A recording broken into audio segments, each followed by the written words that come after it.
એક નીલકંઠ વિવાદ. વર્ષ 2019ના ભગવાન સ્વામિનારાયણના કિશોર સ્વરૂપ નીલકંઠવર્ણીને લઈને કહેવાતા સનાતનીઓએ વિરોધ કર્યો. પરિણામ શું આવ્યો? અત્યાર સુધી નીલકંઠનું સ્વરૂપ મંદિરોમાં 2 ફૂટનું હતું, તે હવે અમેરિકા, ઓસ્ટ્રેલિયા અને ભારતની ધરતી ઉપર 51 ફૂટનું વિરાટ રૂપ લઈને બિરાજમાન થયું. 2 હનુમાન વિવાદ. વર્ષ 2023 સપ્ટેમ્બરમાં સારંગપુરમાં શ્રી કષ્ટભંજન દેવની સૌથી ઊંચી મૂર્તિના અનાવરણ બાદ આ સંપ્રદાયનો એ જ કહેવાતા સનાતની લોકો દ્વારા ઉગ્ર વિરોધ થયો. પરિણામ શું આવ્યો? અબુધાબી જેવા મુસ્લિમ દેશમાં ત્યાંના જ મુસ્લિમ રાજા દ્વારા BAPS સંસ્થા પાસે ભવ્ય હિન્દુ મંદિરનું સૌપ્રથમ નિર્માણ કરાવ્યો. તેમજ અમેરિકા જેવી મહાસત્તાની ધરતી ઉપર વિશ્વના બીજા નંબરના સૌથી મોટા હિન્દુ મંદિર અક્ષરધામનું ઉદ્ઘાટન થયું.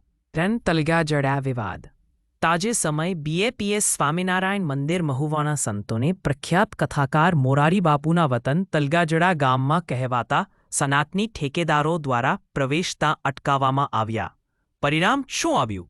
અમેરિકાની ધરતી ઉપર વિશ્વના બીજા સૌથી મોટા હિન્દુ મંદિરના નિર્માણ વખતે વામપંથીઓ દ્વારા મજૂરોના શોષણના આરોપને લઈને કેસ કરવામાં આવેલો, જેને તાજે સમયમાં જ તલગાજડાની ઘટના બાદ અમેરિકાના ન્યાયતંત્ર એ તમામ આરોપોને ફગાવી દિયા અને કેસ બંધ કરી દેવામાં આવ્યો. મિત્રો, સ્વામિનારાયણ સંપ્રદાયની સ્થાપનાને આશરે 200થી વધુ વર્ષ થઈ ગયા. કેટલાય લોકોએ વિરોધ કર્યો અને કરાવ્યા, પરંતુ શા માટે આજે આ સંપ્રદાય વિશ્વમાં સૌથી વધુ આગળ વધી રહ્યો છે? તમારું મંતવ્ય કોમેન્ટ બોક્સમાં જરૂર જણાવશો.